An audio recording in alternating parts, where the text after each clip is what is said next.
बहुत समय पहले की बात है। बेलापुर गांव में विजय दास नाम का एक धनी सेठ रहता था। विजय दास बहुत ही लालची था। वह अपनी जमीन को ठेके में किसानों को देता था और उन गरीब किसानों से बहुत ही ज्यादा कर वसूलता था।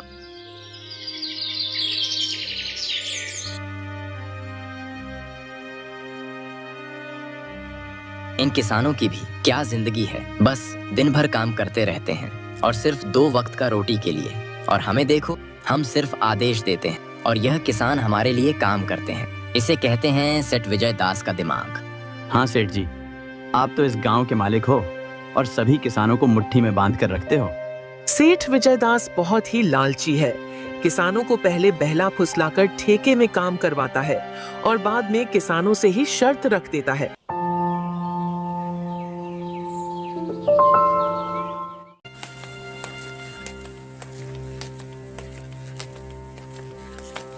सेठ जी, मैंने सुना है कि आप किसानों को अपना जमीन ठेके पर देते हो। हाँ भाई, मैं किसानों को अपना जमीन ठेके पर देता हूँ। ठीक है सेठ जी, मुझे भी 1 साल के लिए आपका जमीन ठेके पर चाहिए। मेरा नाम श्यामलाल है और मैं पास ही के गांव चांदीपुर में रहता हूँ। ठीक है श्यामलाल, मैं अपने जमीन को ठेके में दे दूंगा, लेकिन 1 साल के बाद तुम जो फसल उगाओगे उनमें से आधा फसल मेरा होगा और आधा फसल तुम्हारा होगा। इसी तरह सेठ विजयदास अपनी जमीन को ठेके पर देता है, लेकिन किसानों के सामने एक शर्त रखता है कि फसल का आधा हिस्सा मेरा और आधा हिस्सा तुम्हारा होगा। चलो, जमीन तो मिल गया, अब इसमें खेती करता हूँ। उम्मीद है इस साल अच्छी फसल होगी। मुझे बहुत मेहनत करना होगा, तभी मेरे हिस्से में कुछ बच पाएगा। श्यामलाल दिन भर कड़ी मेहनत से काम करता है और फसल तैयार करता है और फसल तैयार भी हो जाती है। रामलाल फसल की कटाई भी शुरू कर देता है। चलो भाई, इस साल तो बहुत ही अच्छी फसल हुई है। आधा जमींदार ले जाएगा, पर भी मेरे हिस्से में कुछ आ ही जाएगा। अरे सेठ जी, सुनते हो क्या? आपको पता है श्यामलाल अपने फसल की कटाई कर रहा है। इस साल तो श्यामलाल की फसल बहुत ही अच्छी हुई है। ऐसा बात है क्या? श्यामलाल आज फसल की कटाई कर रहा है? चलो फिर चलकर देखते हैं।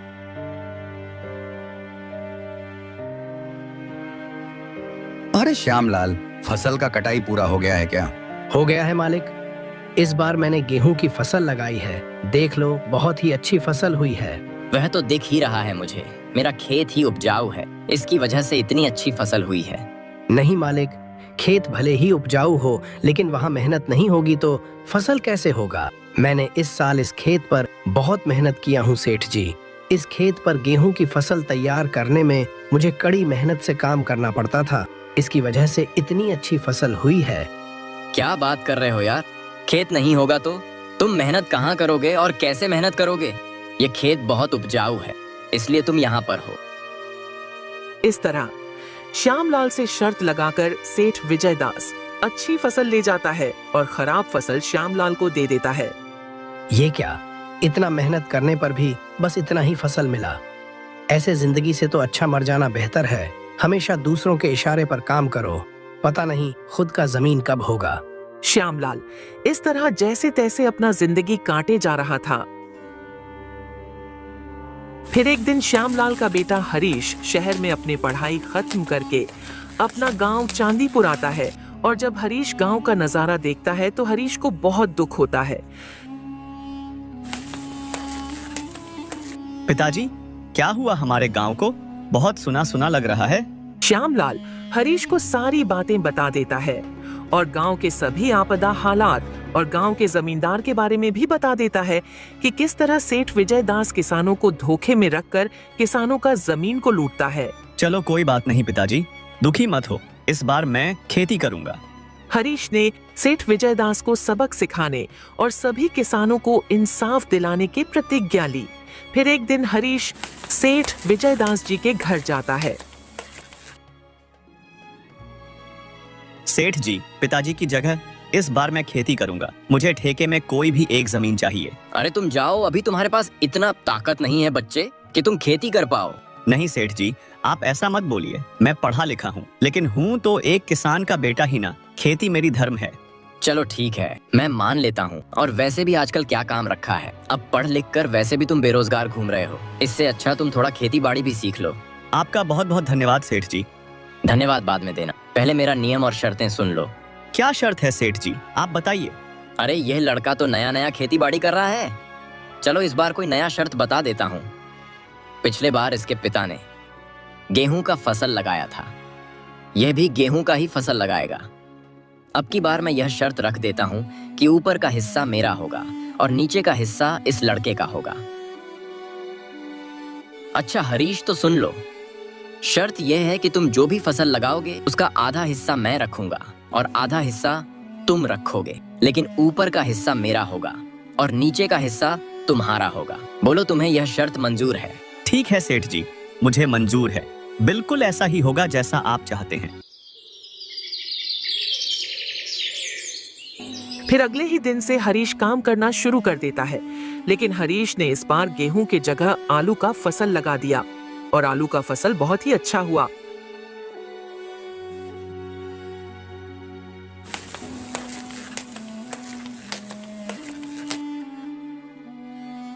अरे हरीश, तुम्हें शर्त याद है ना कि आधा फसल मेरा और आधा फसल तुम्हारा? हाँ सेठ जी, मुझे सब कुछ अच्छे से याद है। आधा फसल मेरा और आधा फसल तुम्हारा, लेकिन आपने कहा था कि ऊपर का हिस्सा मेरा और नीचे का हिस्सा तुम्हारा। तो सेठ जी, आप ऊपर का हिस्सा ले जाइए और नीचे का हिस्सा छोड़ दीजिए।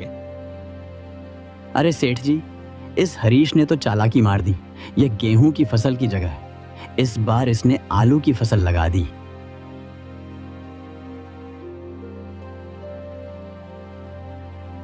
यह सच है हरीश कि तुमने इस बार गेहूं की जगह आलू की फसल लगाई है। हाँ सेठ जी, गेहूं की फसल पिछले बार ही लगाई थी। गेहूं का फसल अच्छी नहीं हुई थी ऐसा पिताजी बोल रहे थे, इसलिए मैंने इस बार आलू की फसल लगाई है। देखो ना, आलू की फसल कितनी सुंदर है। सेठ जी, आप ऊपर का हिस्सा ले जाइए और नीचे का हिस्सा छोड़ दीजिए। अरे क्या करूं मैं इस घास फूस को लेकर, जबकि तुम सब आलू ले जा रहे हो, तो ये घास फूस भी ले जाओ। आपका ही शर्त है सेठ जी, और आप ही शर्त मानने को तैयार नहीं हैं। मैं इस बारे में कुछ नहीं जानता हूँ, और आप ऊपर का हिस्सा ले जाइए, मैं नीचे का हिस्सा ले जाऊंगा। इस तरह हरीश ने चालाकी के साथ सेठ विजय दास को मुंह तोड़ जवाब दिया और सभी आलू को लेकर घर आ गया और सभी घास फूस को सेठ के हिस्से में छोड़ दिया। पूरे गांव में आज तक आपके सामने किसी ने चालाकी दिखाने की हिम्मत नहीं की है, और यह कल का आया हुआ लड़का आपको बेवकूफ बना दिया। अरे वो क्या बच्चा मुझे बेवकूफ बनाएगा? आने दो इस बार तो उसको ऐसा सबक सिखाऊंगा कि वह हमेशा हमेशा के लिए याद रखेगा।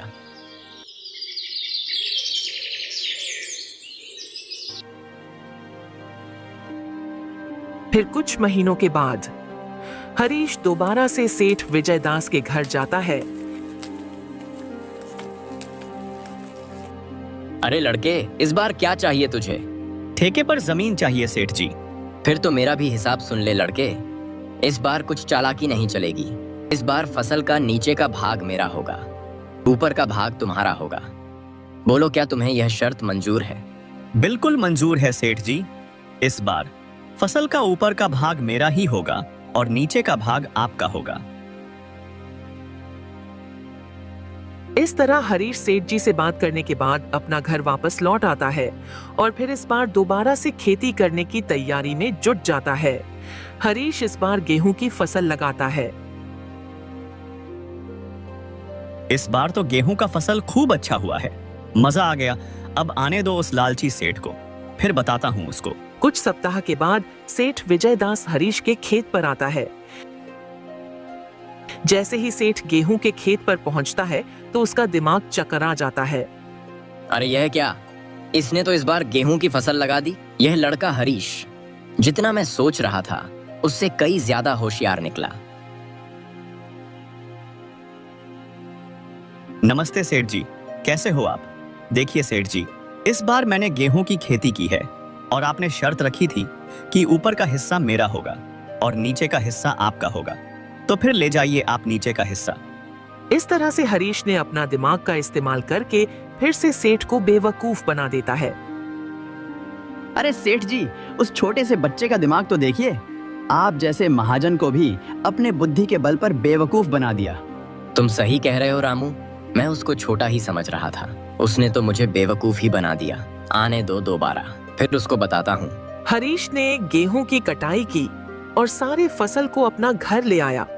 हरीश गेहूं का फसल लाकर गांव के जरूरतमंद लोगों में बांट दिया। हरीश और उसके पिता दोनों ही बहुत खुश थे।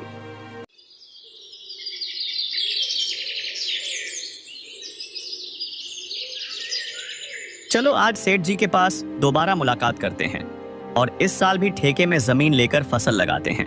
देखते हैं सेठ विजय दास इस बार क्या दिमाग लगाते हैं।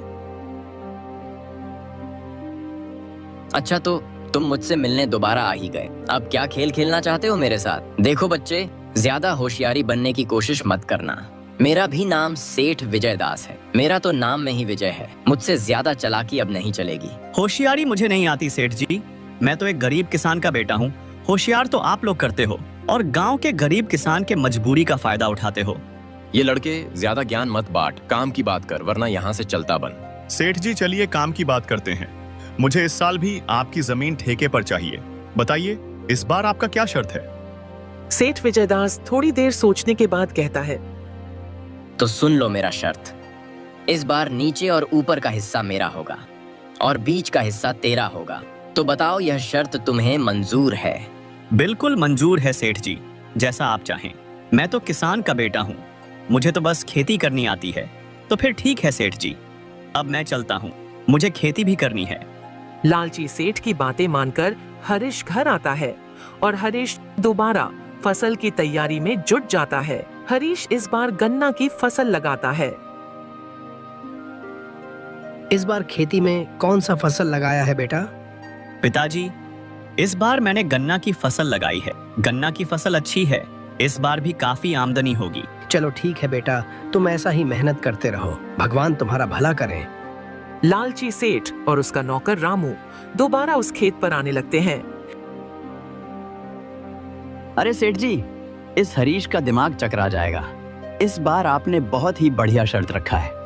ऊपर का फसल भी आपका और नीचे का फसल भी आपका। अरे हाँ रामू, इस बार तो मैंने बुद्धि का सर्वश्रेष्ठ उपयोग किया है। देखते हैं कैसे बचता है श्यामलाल का बच्चा। इस तरह दोनों बातें करते हुए खेत पर पहुंच जाते हैं और जैसे ही खेत के पास पहुंचते हैं तो दोनों का दिमाग चकरा जाता है। अरे सेठ जी, हरीश तो आपका बाप निकला। देखो जरा, उसने इस बार कौन सा फसल लगाया है।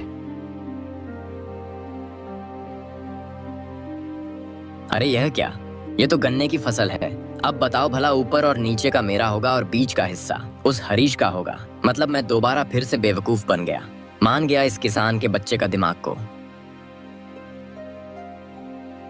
कैसे हो सेठ जी, आप दोनों में क्या बात चल रहा है, जरा हमें भी बताओ। एक तो चोरी और ऊपर से सीना चोरी। तुमने मुझे इस बार भी बेवकूफ बना दिया। क्या भला मैं आपको बेवकूफ बनाऊंगा सेठ जी? आप तो दुनिया को बेवकूफ बनाते हो। जैसे आपने शर्त रखी है कि ऊपर और नीचे का फसल मेरा और बीच का फसल तुम्हारा, इसलिए मैं बीच का फसल लेकर जाऊंगा और आप ऊपर और नीचे का फसल लेकर जा सकते हैं। अरे वो किसान का बच्चा, अपने आप को होशियार मत दिखाओ। खेत भी हमारा और फसल भी हमारी। अरे रामू बस कर, चिल्लाने की कोई जरूरत नहीं है। ये हमारी ही करनी का फल है। हमने भोले भाले इन किसानों को बहुत तड़पाया है। आज पहली बार हमसे कोई पंगा लिया है और इस लड़के ने तो मेरा दिमाग ही खोल दिया है। समझ गया, मैं अब किसी भी किसान को परेशान नहीं करूंगा। सबकी मेहनत का बराबर पैसा दूंगा और जितना भी किसान का जमीन मेरे पास गिरवी है मैं सभी को वापस कर दूंगा। सेठ जी, आपने बिल्कुल सही बात कही है। किसान दिन भर मेहनत करते हैं अपना और अपने परिवार के पालन पोषण के लिए, और ना कभी अच्छे कपड़े पहन पाते हैं और ना ही अच्छे खाना खा पाते हैं। किसान दिन रात दूसरों की पेट भरने के लिए अपना पेट जलाते हैं, इसलिए इनको तड़पाना ठीक नहीं है। इसका हक तो इन्हें मिलना ही चाहिए। इस तरह हरीश ने अपने बुद्धि की शक्ति से लालची सेठ को भी हरा दिया और सेठ विजयदास ने सभी किसानों का जमीन को वापस कर दिया।